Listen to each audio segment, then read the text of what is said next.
Patrocina la serie Leemos la Biblia en un año, Editorial Vida, siempre edificándonos con materiales cristianos muy recomendables.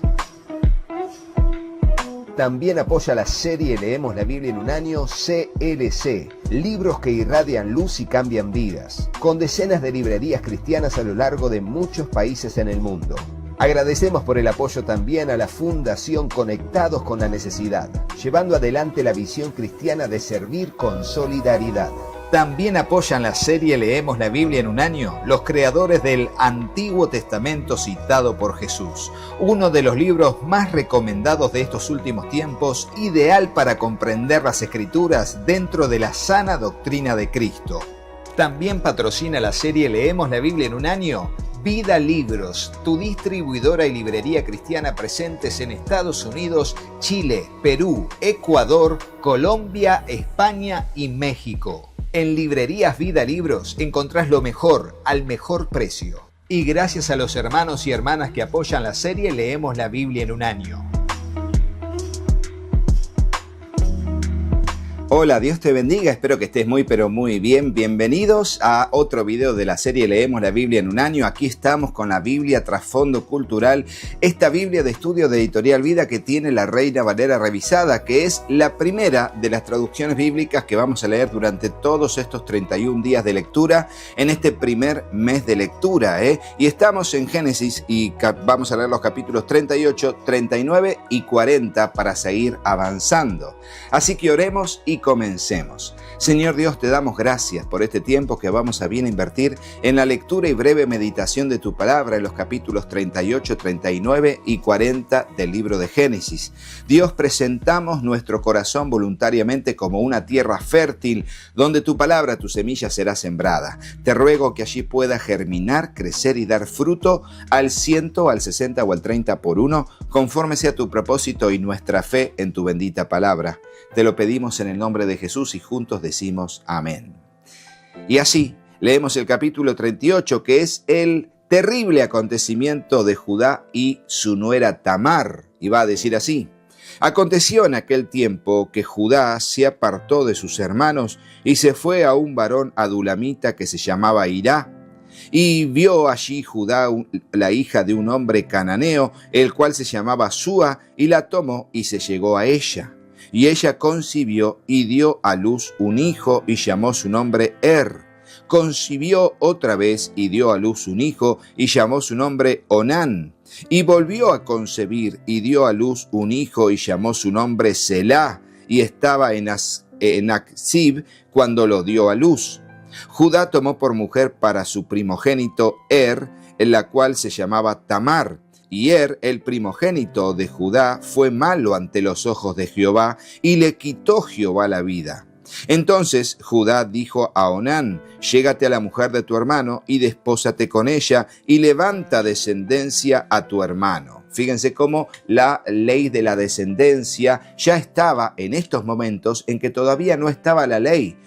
La idea era que el hermano pueda casarse con la viuda de su hermano para tener hijos y pueda prevalecer el nombre del difunto en la descendencia que traería a través de su hermano.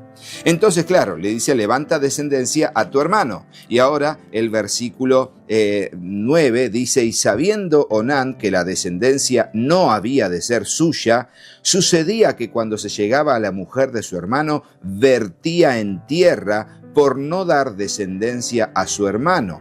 Y desagradó en ojos de Jehová lo que hacía, y a él también le quitó la vida. Y claro, aquí vemos a Dios quitándole la vida a personas a causa de su rebelión y extrema maldad. Y aquí vemos un egoísmo tremendo, donde, finalmente no quería, por amor a su hermano y al nombre de su hermano, seguir dando descendencia, estando con la viuda de su hermano. Entonces, tenía relaciones de intimidad, pero finalmente, en vez de dejar sus células dentro de la mujer para fecundar el óvulo, no lo hacía y vertía fuera de la mujer. Y esto desagradó a Dios y Dios le quitó la vida. Por segunda vez se nos ve que Dios es un Dios que cuando alguien hace algo muy malo y realmente no le agrada, aquí literalmente dice: Dios le quitó la vida. como ya vimos en otros acontecimientos y lo veremos en otros muchos acontecimientos en que Dios castiga con la muerte a una persona que practica el pecado de manera obstinada y con actitud rebelde.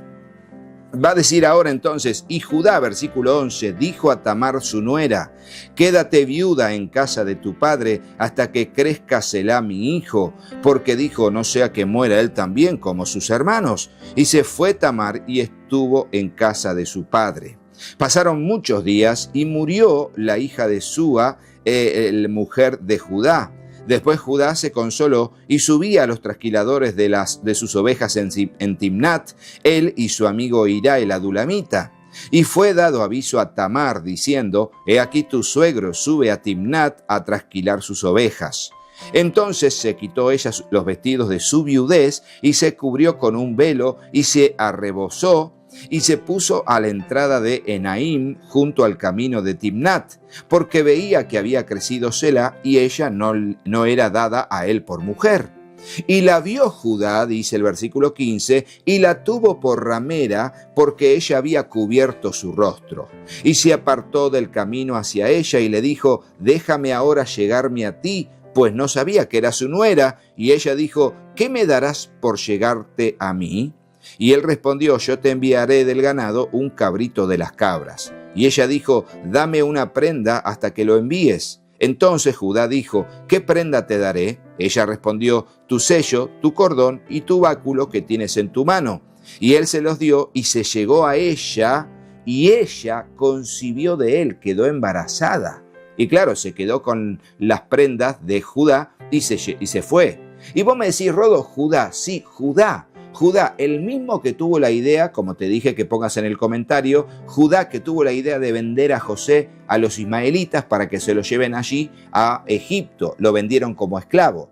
Ahora es el mismo que tuvo hijos perversos, porque vimos que eran perversos, y él mismo se llegó a una ramera porque no tenía mujer, y en vez de buscarse otra mujer y casarse, vio a una mujer en el camino, pensó que era una ramera, y fue y se acercó y le ofreció que, bueno, allí le dé un cabrito para tener sus servicios y estar en intimidad con ella. ¿Sí? ¿Qué le pasa a Judá? Bueno, y justamente Judá es el patriarca del cual descendería David, y luego el Mesías, el león de la tribu de Judá. Y vos me decís, Rodo, ¿pero cómo es eso? Bueno, la Biblia nos relata, ¿no?, que Dios usa en su plan de salvación y de redención a personas que no son perfectas, que tienen sus errores y que por más que quieran, tienen sus debilidades también. Y hay que seguir adelante y confiar en el Señor. ¿Hay que morir? Sí, hay que morir. Hay que permitir al Espíritu Santo obrar en nosotros siempre para que vaya muriendo lo terrenal en nosotros y seamos revestidos de un nuevo hombre, de una nueva creación en Cristo. Porque en Cristo somos nueva criatura. Ponelo en el comentario. En Cristo somos nueva criatura. Pero aquí vemos a un Judá que era terrible. Pero veremos que cambiará a futuro. Todas estas experiencias que Judá tendrá lo van a cambiar y ya vamos a ver en qué voy a demostrar que Judá cambió y es otra persona. Ya lo vamos a ver a futuro.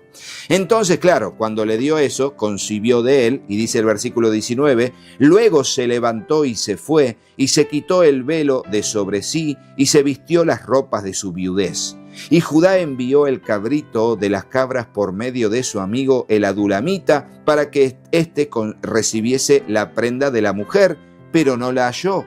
Y preguntó a los hombres de aquel lugar diciendo, ¿dónde está la ramera de Enaim junto al camino? Y ellos le dijeron, no ha estado aquí ramera alguna. Entonces él se volvió a Judá y dijo, no la he hallado. Y también los hombres del lugar dijeron, aquí no ha estado ramera. Y Judá dijo, tómeselo para sí, para que no seamos menospreciados. He aquí que he enviado este cabrito y tú no la hallaste.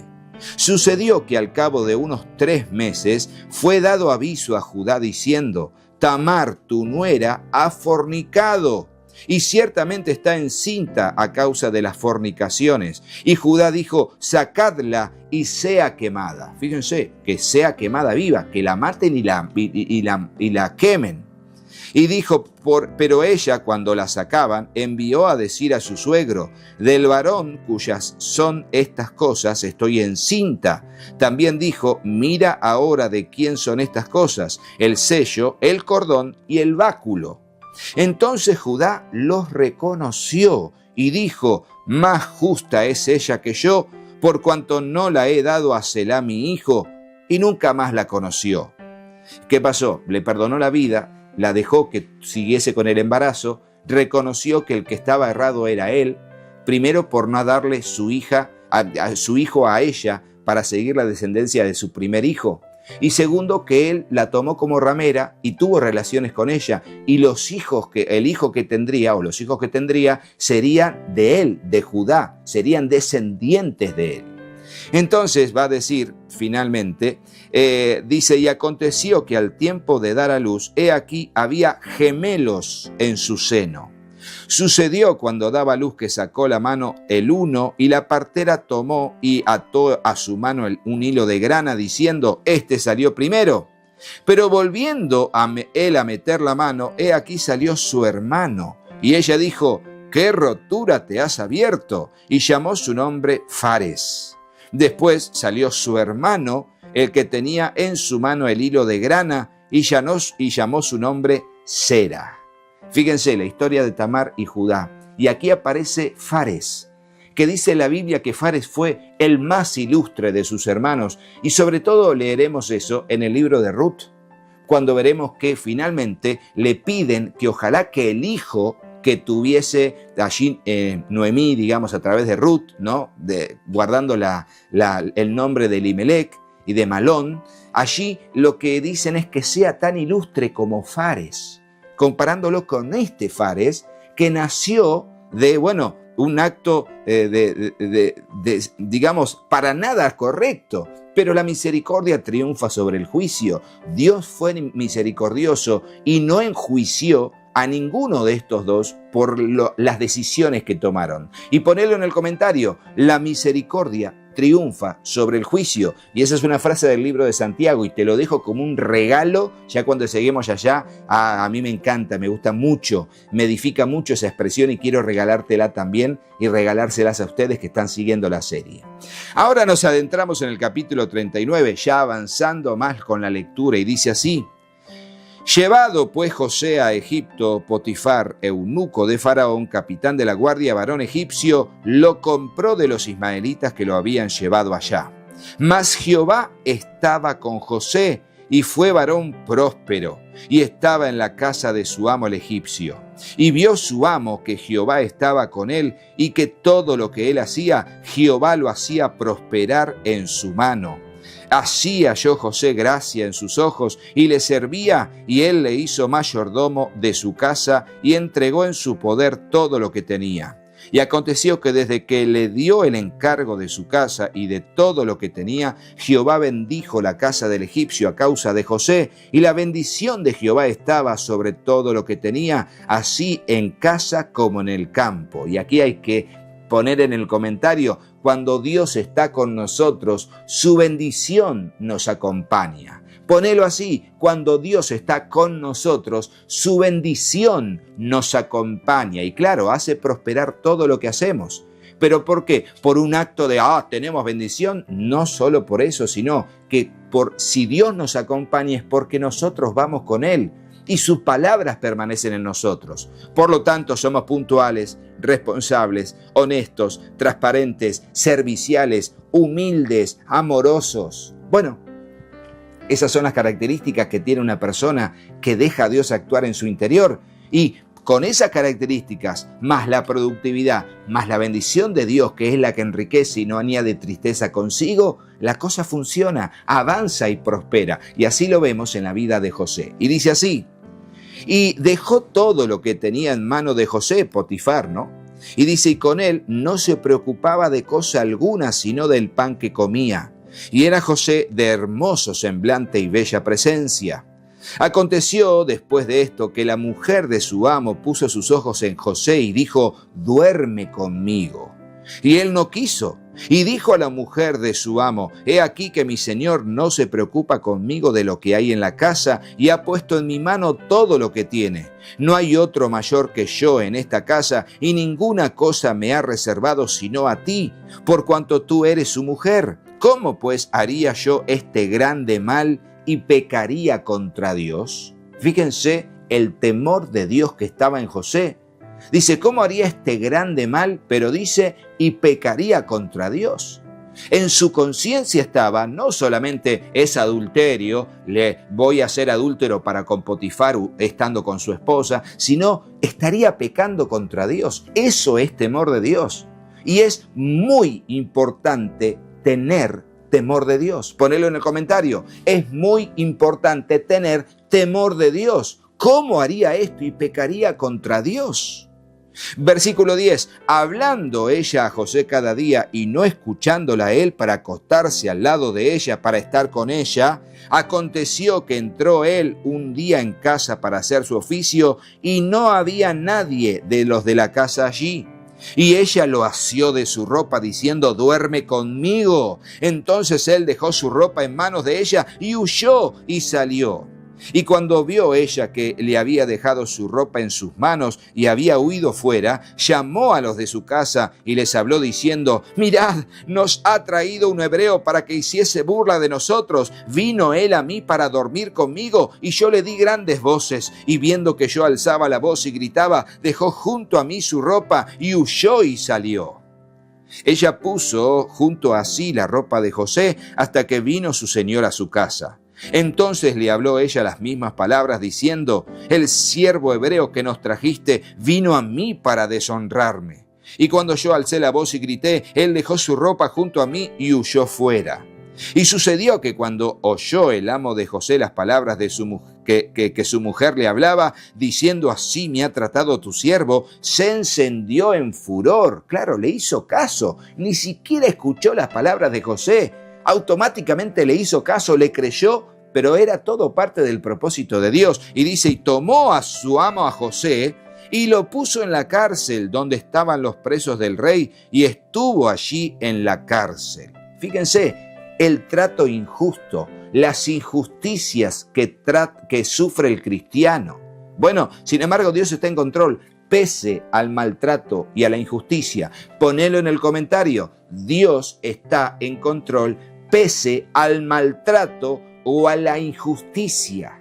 Por favor, métetelo en la mente, porque ser cristiano no significa no vamos a tener más problemas. No. De hecho, una de las bienaventuranzas de Jesús, que lo vamos a leer en Mateo capítulo 5, dice, bienaventurados cuando los ultrajen por mi causa, cuando digan toda clase de mentiras contra ustedes, digan toda clase de males contra vosotros mintiendo. Gócense y alégrense, porque grande es vuestro galardón en los cielos, porque así hicieron con los profetas en la antigüedad. Y aquí lo vemos a José, que lo trataron injustamente. La mujer quería aprovecharse de él, pero ella, despechada, dijo lo contrario y su amo le creyó, su esposo le creyó.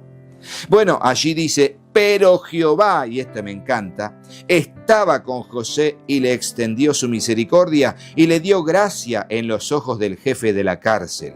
Y el jefe de la cárcel entregó en manos de José el cuidado de todos los presos que había en aquella prisión. Todo lo que se hacía allí, él lo hacía. No necesitaba atender el jefe de la cárcel cosa alguna de las que estaban al cuidado de José, porque Jehová estaba con José y lo que él hacía, Jehová los prosperaba. Fíjense, José siguió siendo el mismo y Dios sigue siendo el mismo. Y aquí hay que entender algo. La palabra de Dios permanece para siempre, sus promesas son nuestra herencia y como dice 1 de Juan 2:17, el que hace la voluntad de Dios permanece para siempre.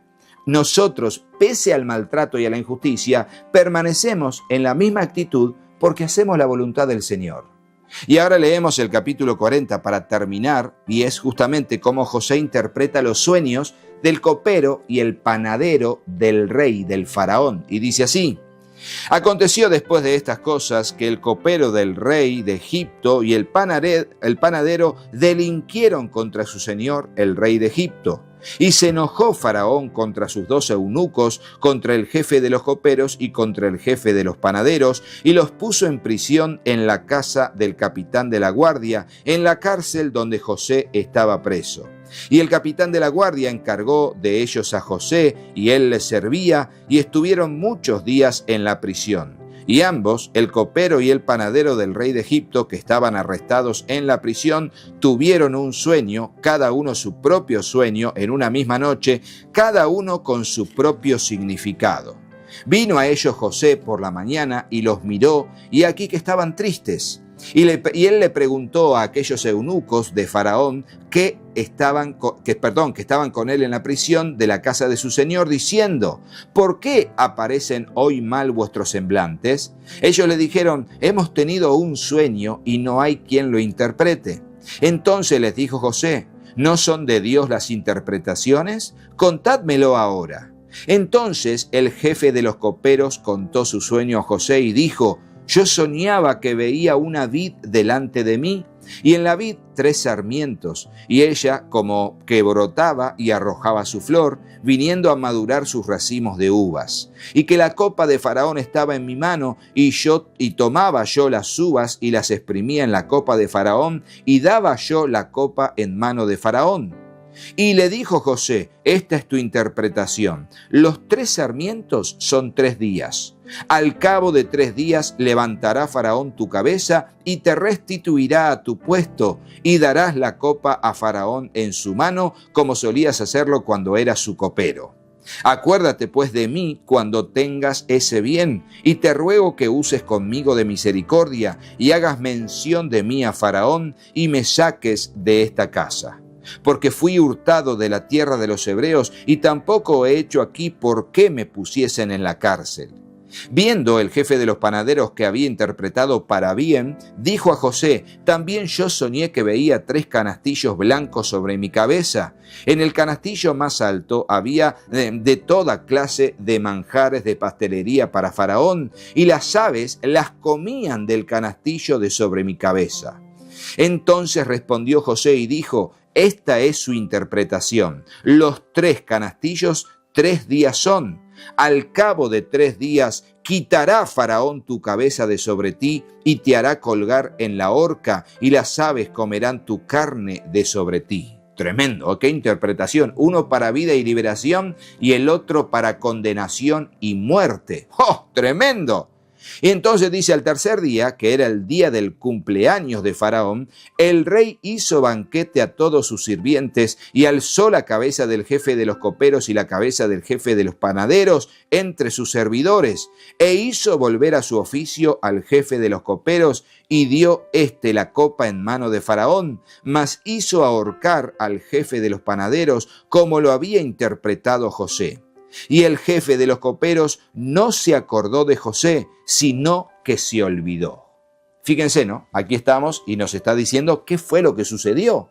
¿Qué fue lo que sucedió? Y aquí terminamos, porque claro, uno dice: qué injusta que es la vida. ¿Le hago un bien a alguien? Y el copero, en cuanto salió de la cárcel, tendría que haber dicho: Faraón, escuche, tengo algo que contarle. Hay alguien que interpreta sueños. Pero por alguna razón se olvidó, y Dios lo permitió porque Dios estaba en control. Y lo vamos a ver, que va a llegar la noticia y el copero se va a acordar de José justamente cuando fuera necesario y cuando fuera de bendición para José y para el plan redentor que Dios tendría para con su pueblo. ¿Por qué? Porque Dios va más allá de nuestros pensamientos y nuestras limitaciones. Ponelo en el comentario. Dios siempre va más allá de nuestros pensamientos y de nuestras limitaciones, porque Él está en control. De esa manera terminamos con la lectura de este video, dándole gracias a Dios por cada uno de ustedes que están allí. Gracias realmente a aquellos que se han comunicado con la intención de bendecir a nuestra familia y al trabajo en el canal, que son pocos, claro que sí, pero son los que Dios toca el corazón para poder bendecir este tiempo de inversión que hacemos, que más allá de edificarnos mutuamente, también es un tiempo en que tengo que dedicar a poder hacer este trabajo, ¿no? Por eso te pido, por favor, que si tenés ese sentir en tu corazón, te comuniques a nuestro número de atención y allí puedas comunicar Carlos Rodo, quiero bendecir la serie en este año, mes a mes, con lo que puedas que Dios ponga en tu corazón de acuerdo a la generosidad para con mi familia y al trabajo en el canal.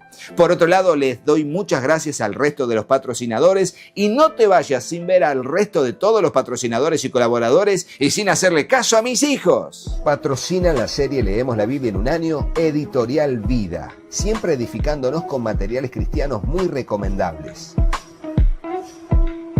También apoya la serie Leemos la Biblia en un año, CLC, libros que irradian luz y cambian vidas, con decenas de librerías cristianas a lo largo de muchos países en el mundo.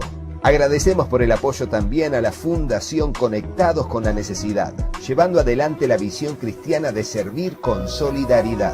También apoyan la serie Leemos la Biblia en un año los creadores del Antiguo Testamento citado por Jesús, uno de los libros más recomendados de estos últimos tiempos, ideal para comprender las Escrituras dentro de la sana doctrina de Cristo. También patrocina la serie Leemos la Biblia en un año Vida Libros, tu distribuidora y librería cristiana presentes en Estados Unidos, Chile, Perú, Ecuador, Colombia, España y México. En Librerías Vida Libros encontrás lo mejor al mejor precio. Y gracias a los hermanos y hermanas que apoyan la serie Leemos la Biblia en un año. Hola, yo soy Katy. Si te gustó el video, ponle me gusta y dejanos un comentario. Hola, yo soy Juanpi. Suscríbete al canal y activa la campanita. Y acordate de compartirlo con tus amigos. Gracias por apoyar a nuestra familia Y al trabajo en el canal. Que Dios los bendiga muchísimo. y hasta el próximo video. Chau, chau.